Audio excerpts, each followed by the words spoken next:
Sure. Let's dive into the wisdom of Socrates and see how it can benefit our society today.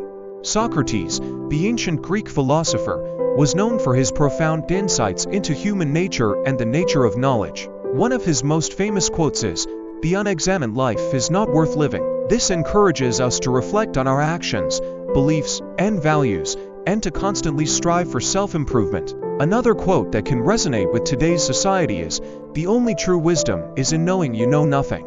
This reminds us to be humble and open-minded, and to embrace the fact that we don't have all the answers. Socrates also believed in the importance of community and dialogue.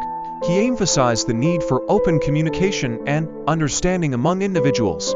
This can be particularly relevant in our current world, where communication and empathy are crucial. So, let's take a cue from Socrates and strive for self-improvement, humility, and open communication in our society.